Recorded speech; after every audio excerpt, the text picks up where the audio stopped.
Bonjour à tous et bienvenue sur la chaîne Parlons e-bike. Cette semaine, on se retrouve pour une nouvelle vidéo. De nouveau, une présentation d'un VTT électrique de la marque Conway. Là, j'ai reçu les petites nouveautés 2023. Il y en a un qui particulièrement me fait de l'œil, que je trouve très sympa, très joli. Il s'agit du Conway Xiron S 3.9. Donc vous allez voir, c'est un beau montage, un très beau modèle. On va aller un petit peu plus en profondeur dans tous les détails des pièces qui l'équipent, etc. N'hésitez pas à me dire en commentaire ce que vous en pensez. Et en attendant, abonnez-vous, mettez un like, ça soutient toujours la chaîne. Et c'est grâce à vous si on peut faire toujours plus de vidéos. Aujourd'hui, on est dans un petit cadre sympathique, on est juste en bord d'une rivière. J'ai trouvé que c'était un peu plus sympa de changer d'environnement pour filmer les vélos. Donc voilà, allez c'est parti, sans plus attendre, on se retrouve tout de suite sur la présentation du Conway Xiron S 3.9. C'est parti. Et voilà, c'est parti. Nous voici donc en présence du Conway, le Xiron S 3.9, comme vous pouvez le voir juste ici. Donc là, le vélo est vraiment tout neuf, hein. Il vient de sortir de carton. On l'a assemblé il y a 10 minutes. Du coup, voilà, je me suis mis petit bord de rivière. C'était un peu plus sympa, ça change. La lumière, elle est meilleure, on voit mieux la couleur du vélo. Donc voilà, c'est parti. Sans plus attendre, on attaque. Du coup, Conway Xiron S 3.9. La gamme All Mountain Enduro de chez Conway. Donc là, on se retrouve sur un modèle 2023 qui vient de nous arriver. Équipé tout de suite, on regarde au niveau de la motorisation avec, je vais me mettre de ce côté-là, ça sera mieux. Le petit moteur Bosch Performance CX Smart System. Donc bien sûr, sur tous les modèles 2023 un peu haut de gamme, on retrouvera ce nouveau moteur Bosch, associé donc à une batterie PowerTube. Sur ce modèle-ci, il s'agit d'une 750 Wh. Là, cette année, on va avoir de plus en plus de vélos qui vont arriver en 750 Wh. Donc pour rappel, 85 Nm de moteur, 750 Wh de batterie. Ça va vous procurer des très belles autonomies. Associé à ça, on va retrouver du coup le petit écran Bosch, la petite console LED qu'on va retrouver sur le cadre. L'intégration, elle est vraiment très belle, hein. Moi, j'aime vraiment bien cette petite commande là, et à ça la commande déportée avec le Kiox. Donc sur le Kiox, j'espère qu'on va bien voir, voilà, donc le Kiox, on va retrouver toutes les informations nécessaires, hein. Il est vraiment en allemand encore, il vient de sortir du carton, j'ai pas du tout pris le temps encore de faire la mise à jour, mais on va retrouver toutes les informations nécessaires. La batterie, vous allez pouvoir le connecter en Bluetooth à votre téléphone. On va retrouver la puissance développée, la cadence, toutes les informations vraiment nécessaires. Pour contrôler ça, on va trouver cette petite commande déportée Bosch que moi j'aime vraiment bien, comparé au modèle 2022 où on trouvait encore certains purions. Là, c'est un peu plus épuré, c'est un peu plus petit, un peu mieux protégé des chocs, et au final, on va avoir vraiment un bon ressenti au niveau des touches plus et moins, chose qu'on pouvait un petit peu perdre, je trouve, sur le purion à l'époque. Donc ça, c'est du côté électrique.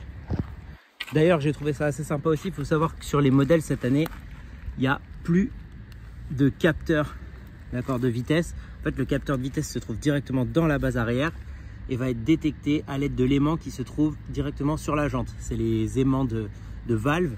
Donc voilà, au moins ça évite qu'avec les bouts de bois, les cailloux, etc., vous veniez endommager votre capteur de vitesse. Après, c'est autre chose pour les mécaniciens qui, eux, vont s'y prendre à cœur joie pour aller changer le capteur en cas de défaut.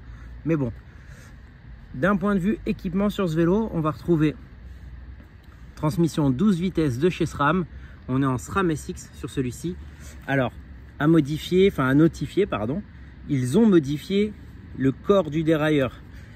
Faut savoir que sur 2021-22, ils avaient eu quelques soucis au niveau de cette rotation-là, de cet axe-là, parce qu'en fait, on était sur du plastique, et parfois, en fait, le dérailleur, il était irréglable, ou alors dès qu'il y avait un choc, tout de suite, il était déréglé, c'était impossible de le régler. Donc là, vraiment, ils ont modifié ça cette année, SRAM. Donc certes, on est sur leur dérailleur entrée de gamme au niveau du 12 vitesses, mais avec quand même quelques petites corrections qui font que normalement, il va être bien plus efficace et bien plus fiable comme dérailleur. Au niveau des débattements et des suspensions sur ces modèles-là, on va retrouver à l'avant une Fox 36. C'est une Rhythm. Donc, pardonnez-moi mon superbe accent anglais, c'est une cartouche grip, hein, ni plus ni moins. Donc, sur les modèles là, hop, vous voyez, magnifique. très très belle, je trouve qu'elle passe très bien avec le vélo. Sur ces modèles-ci, on va retrouver 150 mm de débattement à l'avant et 150 mm de débattement au niveau du cadre avec un Fox Float. Vous inquiétez pas, là c'est la petite gaine de la tige de selle télescopique, je l'ai baissée et en fait elle apparaît un petit peu là. Je vais l'enlever parce que c'est vrai que c'est pas super beau. Tac, on va la repousser un petit peu dedans, c'est pas grave. Donc bien évidemment, hein, vous vous en doutez, on a la tige de selle télescopique sur ces modèles d'origine. Au niveau des finitions du cadre, moi je le trouve vraiment joli, j'aime vraiment bien cette forme très slooping du cadre. On voit, ça fait vraiment une belle droite. On va essayer d'en avoir un en test pour aller voir sur le terrain ce que ça donne au niveau géométrie. D'un point de vue des roues, on va se retrouver sur 2 roues en 29 pouces à l'avant comme à l'arrière. Donc vraiment pour avoir le côté confort du vélo, passe-partout. Voilà, le 29 pouces comme on le sait, c'est un petit peu moins maniable. En revanche, d'un point de vue confort, c'est réellement plus confortable et ça pardonne vraiment plus les erreurs comparé au 27,5. Après, on va perdre un petit peu en maniabilité sur le vélo, mais ça, sur l'électrique, on a déjà un petit peu le poids qui va rentrer en compte, même si maintenant, je trouve que les poids entrent de moins en moins dans l'équation parce que les vélos ont un centre de gravité qui est vraiment bien travaillé, ce qui fait que le vélo est très maniable. Pour ce qui s'agit du freinage sur ces modèles-ci, donc on va être équipé de freins hydrauliques Tektro, levier 2 doigts, donc des grands leviers. C'est pas la meilleure pièce, je trouve, du montage, mais bon, ça reste quand même un frein qui va faire le boulot. Donc comme on le voit au niveau de l'étrier, on est bien sûr sur des freins à disque 4 pistons, d'accord, qui vont quand même faire le boulot hein, d'un point de vue freinage et puissance de freinage. C'est plus sur le ressenti. Je trouve qu'on n'est pas sur les freins qui ont le meilleur ressenti. Mais bon, après, ça leur a permis de garder un tarif, je mets des gros guillemets, mais qui va être contenu pour ce genre de vélo. Et après, par contre, ils ont pu monter un petit peu en gamme au niveau de la suspension. Voilà, donc c'est un choix à faire. Après, les freins, ça peut toujours venir se changer par la suite s'ils ne vous conviennent pas. Au niveau de la tige de selle télescopique, on va retrouver un modèle de tige de selle télescopique qui vient directement de chez eux, leur marque propre. Donc sur un taille médium comme on a ici, on va avoir une sortie de tige de selle télescopique de 15 cm. Elle sera de 17 pour les tailles L et de 120, donc 12 pour les tailles S. Au niveau des roues, on va retrouver toujours un modèle de chez eux, du moins leur marque propre. À l'arrière, on va avoir une jante de 35 mm de largeur, comme à l'avant. Ce seront bien sûr des roues qui seront compatibles tubeless ready. Et on va avoir d'origine les pneus de chez Kenda, les Regolite Pro, qui eux aussi vont être tubeless ready d'origine. Donc vous aurez juste à rajouter le kit pour pouvoir monter le tubeless, c'est-à-dire le fond de jante étanche ainsi que les valves pour pouvoir équiper votre vélo en tubeless. Après, il faudra voir un petit peu ce que donnent ces pneus là sur le terrain parce que la gomme a l'air bien souple. Mais bon, c'est à voir, ça peut être une très bonne surprise. On verra ça prochainement dans un test. Au niveau de la batterie, donc comme vous le savez, on est donc sur la Bosch PowerTube 750 comme je vous l'ai dit, avec ce petit cache en plastique sur lequel va être répétée la marque Conway, hein, avec un sticker. C'est facile à mettre, facile à enlever. Après, il faut regarder là d'une main. C'est hop, voilà. Il faudra voir aussi pareil dans le temps comment ça tient. Mais en tout cas, je trouve que la finition est réussie. Je trouve que tout le long, on a une très belle finition. Voilà, n'hésitez pas vous à me dire en commentaire ce que vous en pensez hein, du vélo. D'un point de vue esthétique, je sais qu'il existe dans un autre coloris. Moi, je l'ai reçu en gris anthracite sur ce modèle-là. Il existe une autre couleur aussi. Ça va être en fonction des goûts de chacun et surtout des disponibilités. Je vais vous faire quelques petits plans sympas du vélo et on se retrouve tout de suite après pour la question du tarif.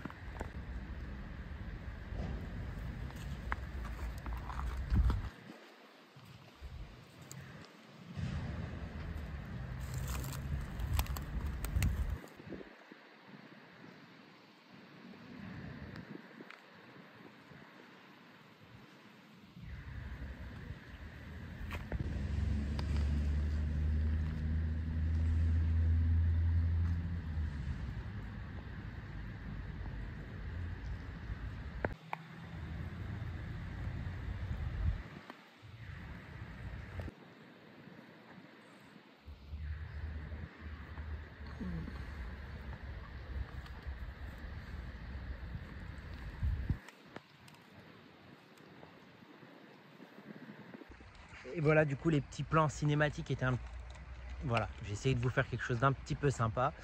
N'hésitez pas à me dire en commentaire s'il y a des plans que je fais pas et que vous aimeriez voir aussi, parce que c'est vrai que moi je côtoie tous les jours ce genre de vélo et il y a peut-être des choses que j'oublie au fur et à mesure. On va passer à une question qui fâche, le prix. Comme vous le savez maintenant là, les vélos électriques ils sont bien montés en termes de tarifs. Et là sur cette gamme là, sur ce modèle-ci, donc le Conway Xyron S 3.9, on est sur un tarif à 5 199 €. Alors on n'est pas dans les moins chers, c'est sûr. Mais après, ce qu'il faut regarder, c'est comparer aux autres marques. Là, on va être sur un Bosch Performance CX en 750 Wh, équipé tout en Fox. Certes, pas les plus hauts de gamme. On n'a pas le freinage le plus haut de gamme non plus. Mais on a quand même du 4 pistons avec une transmission 12 vitesses SRAM SX. Pas la meilleure, mais comme je vous l'ai dit précédemment dans la vidéo, elle a été corrigée. Donc normalement, maintenant, elle est beaucoup plus fiable qu'avant. Voilà, moi en tarif, je trouve que ça reste correct, parce que si vous voulez mon avis, lorsqu'on choisit un vélo électrique, on va certes choisir un look, une esthétique sur le vélo, mais on va surtout choisir ses caractéristiques électriques, c'est-à-dire le moteur, la batterie, en fonction de ce que vous voulez faire, de l'autonomie que vous souhaitez avoir et du ressenti moteur que vous souhaitez avoir. Et là, je trouve que quand on compare aux autres marques à performance équivalente, on est vraiment pas mal chez Conway, et en plus, je trouve vraiment qu'il a un look d'enfer. N'hésitez pas vous à me dire en commentaire ce que vous en pensez. On se retrouve très vite pour une nouvelle vidéo sur la chaîne Parlons e-bike. J'ai d'autres modèles de la gamme de chez Conway qui sont arrivés. J'ai des modèles aussi dans d'autres marques. Enfin voilà, vous verrez. Il y a encore des tests qui sont en préparation, qui sont en train d'être filmés, qui vont arriver très prochainement sur la chaîne. Donc je vous dis à très vite. N'oubliez pas, abonnez-vous, mettez un like. Et si vous êtes resté jusqu'à la fin de la vidéo, merci beaucoup. Je vous dis à très vite sur la chaîne Parlons e-bike. Allez, ciao!